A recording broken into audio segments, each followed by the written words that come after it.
19-year-old Brianna Dennison had everything to live for. A psychology student at Santa Barbara City College, she dreamed of becoming a child psychologist.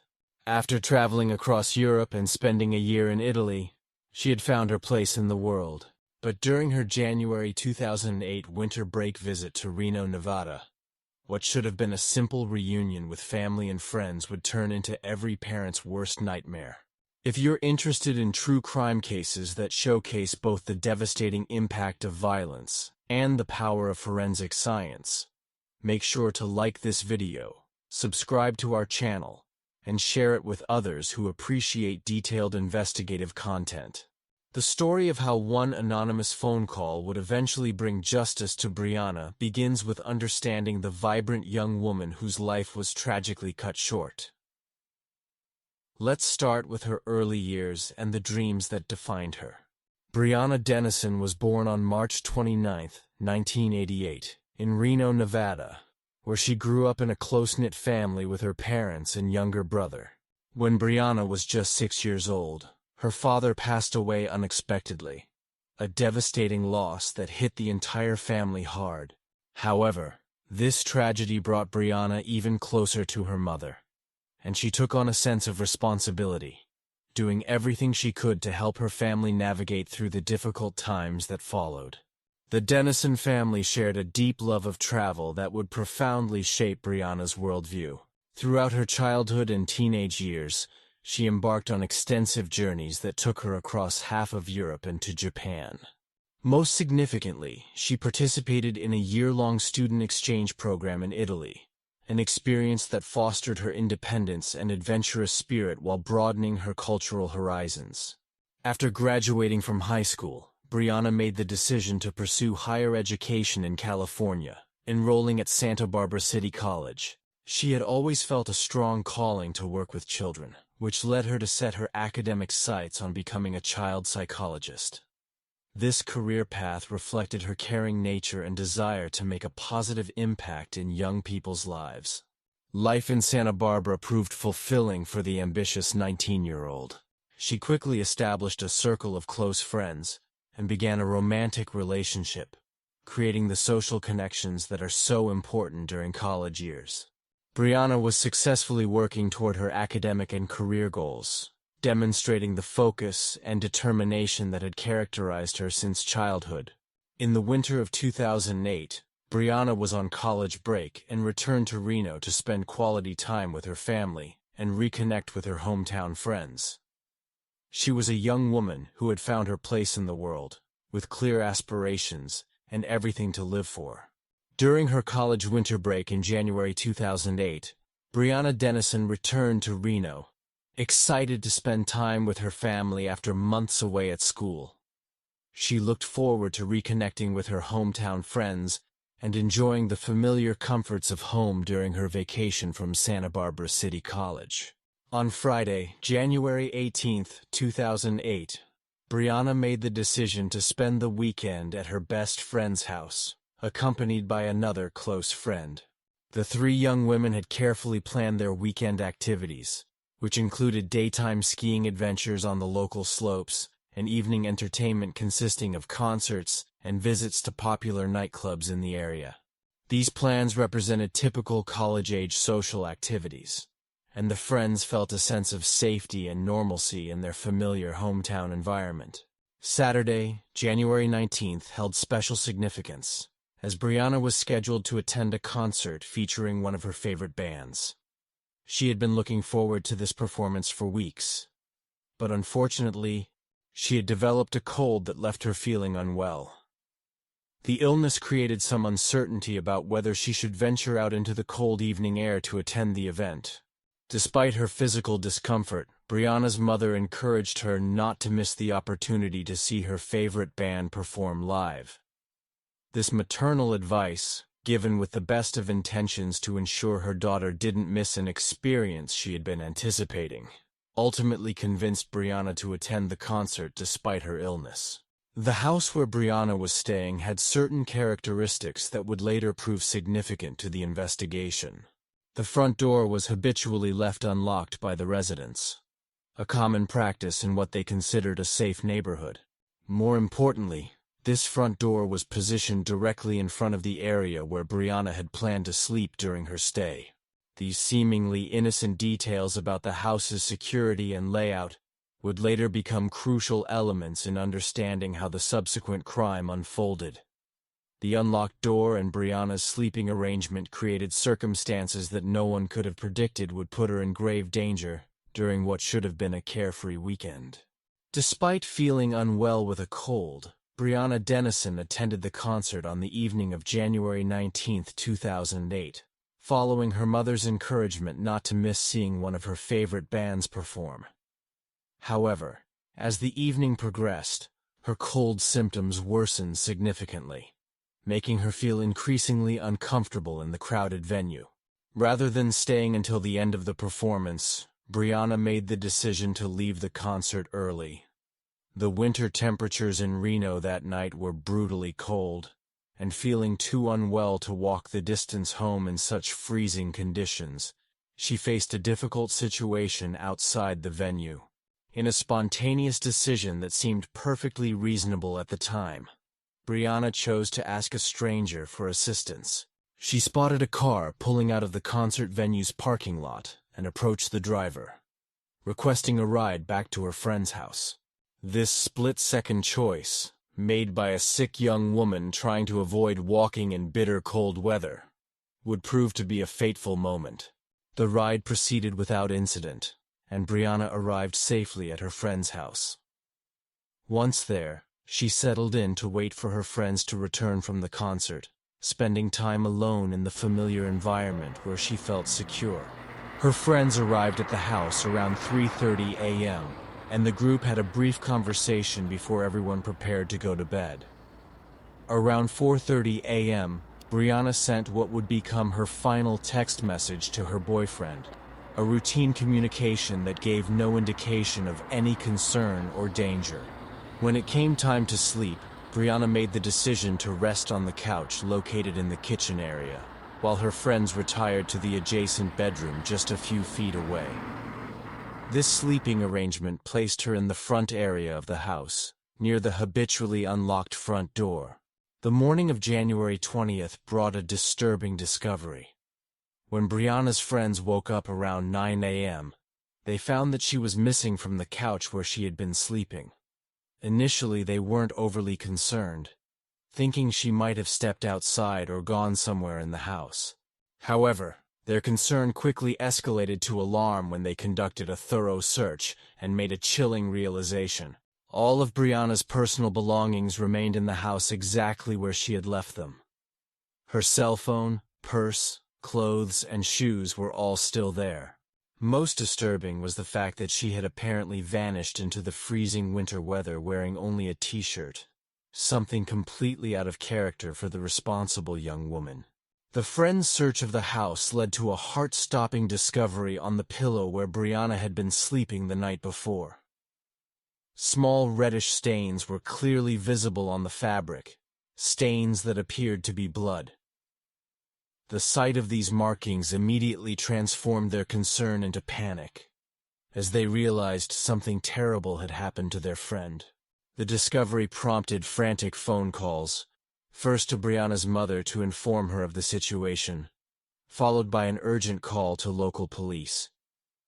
The friends knew that the presence of blood, combined with Brianna's unexplained disappearance, indicated a serious emergency that required immediate law enforcement intervention. Police responded quickly to the scene and began their initial crime scene investigation. Detectives conducted a thorough examination of the house, searching for any signs that might explain what had happened to Brianna. Notably, investigators found no evidence of a struggle inside the residence, which suggested that whatever had occurred had happened quickly and quietly. However, several crucial pieces of evidence immediately stood out to the investigating officers.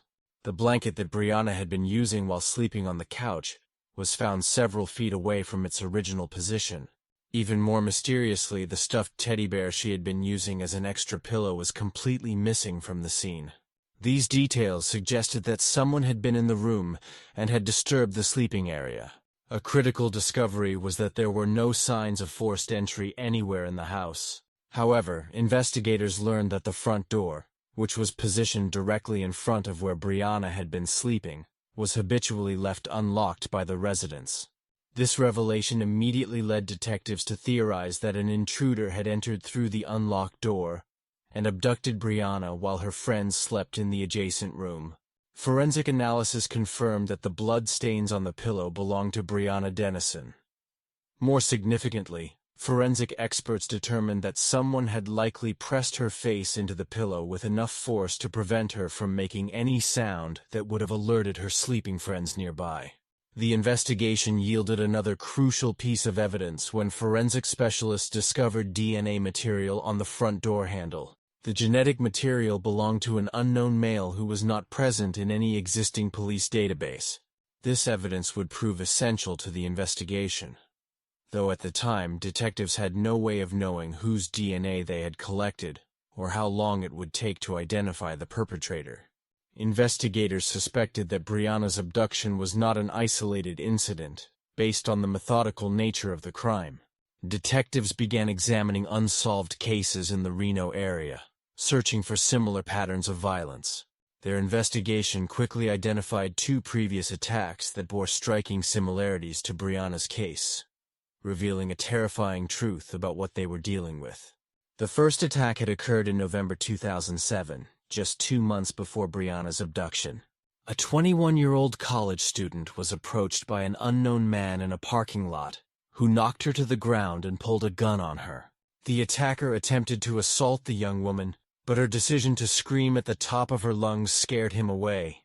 In his haste to flee the scene, the perpetrator dropped a pack of condoms, providing investigators with important evidence about his intentions.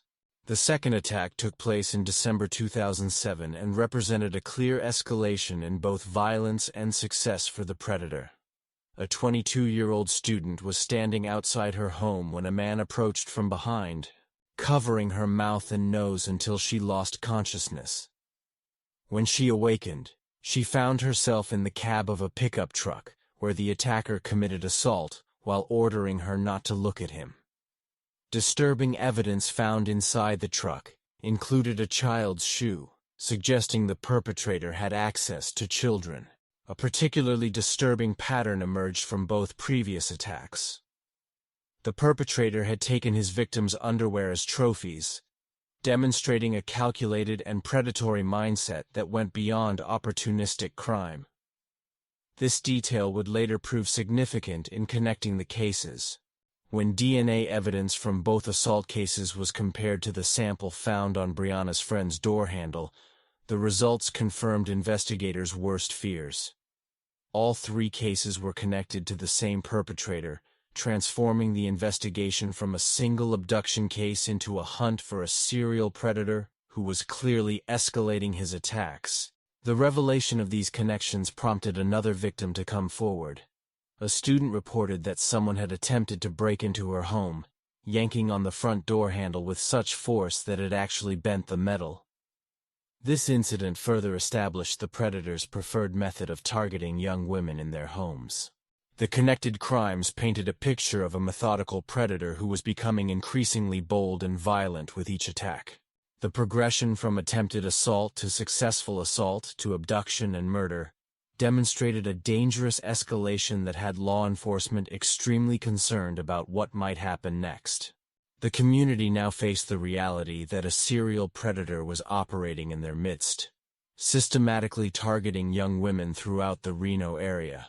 The revelation of a serial predator operating in Reno transformed the city's atmosphere from concern to outright terror.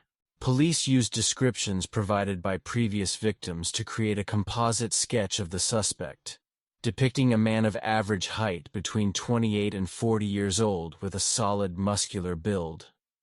The distribution of this sketch through local newspapers and television stations marked the beginning of a citywide manhunt that would consume the entire community. The investigation reached unprecedented scope, with law enforcement collecting approximately 3,000 DNA samples from local residents. The sheer volume of testing required completely overwhelmed the city's crime lab, creating a significant bottleneck in the investigation process. In a remarkable show of community support, citizens quickly rallied together and raised $150,000 to cover the additional testing costs, demonstrating the community's unwavering determination to find justice for Brianna and stop the predator. Massive search efforts mobilized throughout the area, including not just police personnel, but hundreds of volunteers who braved freezing temperatures to comb through forests, fields, and drainage ditches. Helicopters scanned the terrain from above while officers with specially trained search dogs explored hard-to-reach locations throughout the region. Divers were deployed to search the local river for Brianna's body, reflecting the growing fear among investigators that she might not be found alive. Palpable fear gripped the city as residents realized a dangerous predator was operating in their midst. Gun and pepper spray sales skyrocketed as women became terrified to stay home alone, fundamentally changing daily life throughout the community.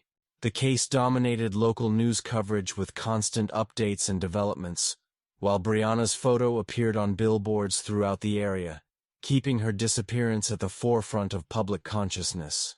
Despite the overwhelming community response, investigators received over 5,000 tips from concerned citizens, but remained no closer to identifying the perpetrator or locating Brianna.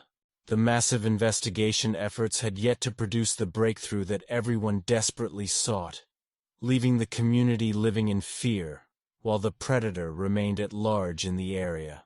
On February 15, 2008, nearly a month after Brianna's disappearance, the case took a tragic turn. A worker, taking a shortcut through an abandoned lot during his lunch break, spotted what appeared to be a discarded Christmas tree lying in a ditch. His initial confusion grew when he noticed a pair of socks protruding from behind the tree, and his growing horror intensified as he realized he was looking at human remains. Police responded immediately to the scene and began carefully processing what would become a crucial crime scene in the investigation. The disturbing condition in which Brianna's body was found provided investigators with important evidence about the perpetrator's mindset. She was discovered completely unclothed except for socks, with 2 pairs of women's underwear lying nearby in the immediate area. Investigators determined that 1 pair of underwear belonged to Brianna's friend, who hadn't even realized they were missing from her home. The second pair remained unidentified throughout the investigation. Law enforcement believed the killer had deliberately left these items at the scene to taunt police, demonstrating a level of calculation and cruelty that shocked even experienced detectives working on the case. The medical examiner's findings revealed that Brianna died from strangulation, with underwear being used as the murder weapon. The pathologist determined that Brianna was murdered inside her friend's house, and her body was later transported to the dump site where she was discovered. This meant she had been deceased since the very day she disappeared, crushing any lingering hopes that she might have survived her ordeal. DNA evidence recovered from Brianna's body matched the samples from the previous assault cases and the door handle, definitively linking all the crimes to the same perpetrator. This confirmation provided investigators with the concrete proof they needed that they were indeed dealing with a serial predator who had escalated to murder. The news of Brianna's body being found devastated the community that had been following the case closely.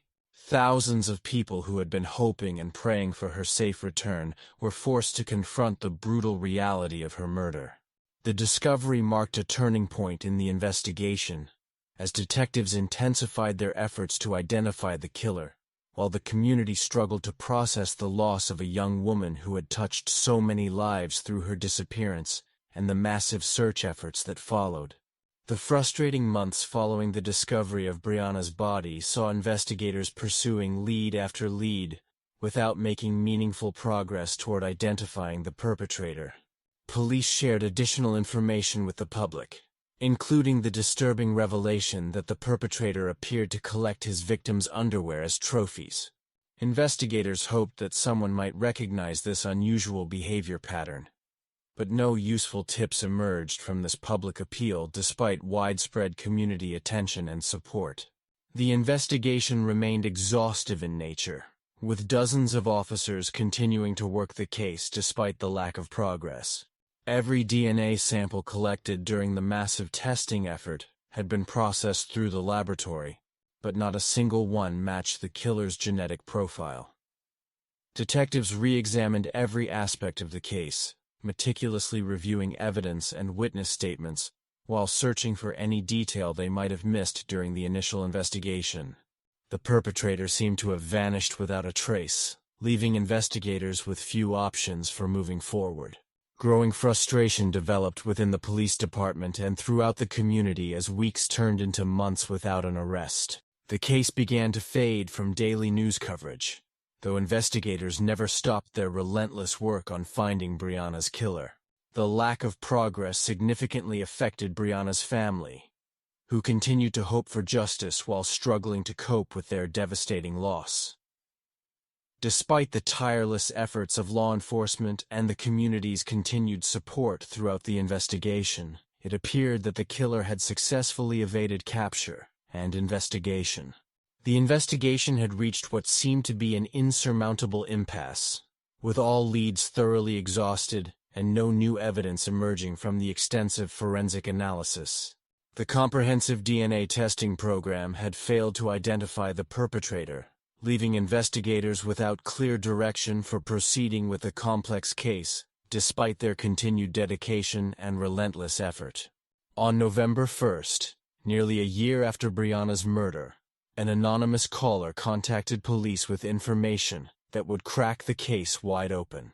This caller revealed that a friend had discovered women's underwear in her boyfriend's pickup truck, and when questioned about it, the man's explanation seemed highly suspicious to those who heard it. Even more significantly, this man had sold his pickup truck and left town shortly after Brianna's murder was reported in the news. The anonymous tip identified 27-year-old James Biela as the suspect in question. Investigators immediately began researching his background and discovered he was a former Marine with extensive martial arts training, creating a profile of someone with both the physical capability and combat skills necessary to overpower victims. Biela had been working construction jobs near the university at the time of Brianna's murder, giving him intimate knowledge of the neighborhood where she was staying with her friends. As investigators dug deeper into Biela's background, a disturbing pattern of violence emerged from those who knew him. His ex-girlfriend provided accounts of multiple instances of domestic abuse during their relationship. Additionally, there were reports of a near-fatal knife attack on another individual and a particularly disturbing incident where Biela broke a dog's leg without any provocation, demonstrating a capacity for senseless cruelty toward innocent victims. Despite this documented history of violence, Biela had never been formally charged with any crimes, which explained why his DNA wasn't present in the police database that investigators had been searching throughout their investigation. Investigators placed Biela under round-the-clock surveillance while building their case against him. When detectives contacted him requesting an interview, his lack of curiosity about the purpose of the meeting raised immediate red flags among experienced investigators. During the subsequent interview, when asked about his whereabouts on the night of Brianna's murder, Biela claimed to have been with his girlfriend, providing what appeared to be a solid alibi. However, his flat refusal to provide a DNA sample for comparison further heightened investigators' suspicions about his involvement in the crimes they were investigating. Biela's carefully constructed alibi quickly crumbled when investigators spoke with his ex-girlfriend to verify his whereabouts on the night of Brianna's murder. She confirmed that his claim of being with her that evening was a complete fabrication, providing investigators with the breakthrough they desperately needed in the case. This revelation led investigators to a crucial discovery when they learned that Biela and this woman had a 4-year-old son together. With the mother's permission, investigators obtained a DNA sample from the child for comparison purposes. Laboratory results showed that the killer's DNA was a near-perfect match to the child's genetic profile, essentially proving that someone in the boy's immediate family was responsible for the crimes. Armed with this overwhelming evidence, Detectives arrested Biela on a comprehensive list of charges related to all 3 cases where his DNA had been found. Despite the mounting evidence against him, Biela continued to maintain his innocence throughout the legal proceedings. Additional evidence emerged during the investigation that further strengthened the case against Biela. His father provided testimony about his son's long history of drug abuse, which had ultimately led to his discharge from the Marines. Investigators tracked down Biela's old van, where fiber analysis revealed an exact match between seat cover fibers and fibers found on the clothing of one of the earlier assault victims. Perhaps most damning was testimony from Biela's former employer, who revealed that Biela had quit his job on the same day Brianna's body was discovered, and immediately left the state. This timing struck investigators as highly suspicious, and provided additional circumstantial evidence of his guilt. The trial proceedings included the defense attorney's unsuccessful attempt to argue that the cases weren't connected, despite the overwhelming forensic evidence linking them together. Biela's behavior during the trial, including smiling and smirking during serious testimony, likely damaged his case with the jury members. In late May 2010, just over 2 years after Brianna's murder, the jury found Biela guilty on all counts presented against him. During the sentencing phase, despite the defense attorney's pleas about Biela's troubled childhood and history of abuse by an alcoholic father, the judge imposed the death penalty. Biela subsequently received 4 additional life sentences for other charges, ensuring that even if his execution never occurs, he would never walk free again.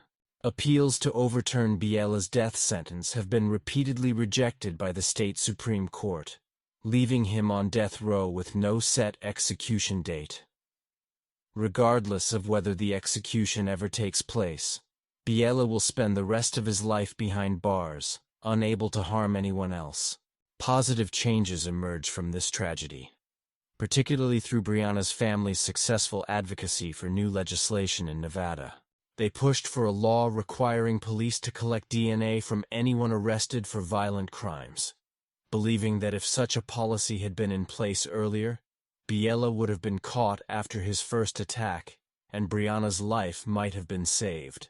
The family's efforts resulted in meaningful legal reform that could prevent future tragedies by ensuring that violent offenders are identified more quickly through expanded DNA collection protocols. This legislation stands as a lasting testament to Brianna's memory and her family's determination to create positive change from their devastating loss. However, tragedy continued to plague Brianna's family in ways that seemed almost incomprehensible. Exactly 10 years after her murder, her 19-year-old cousin disappeared after telling her parents she was going to another state with a man she had recently met. When she stopped answering her phone, her family feared the worst possible outcome. This cousin has never been found, and her family continues to hold out hope that she will one day return home safely. The disappearance serves as a painful reminder of the ongoing vulnerabilities that young women face and the importance of remaining vigilant about personal safety. Brianna's memory lives on through the legal changes implemented in her name and her family's continued advocacy for victims' rights and public safety measures throughout Nevada.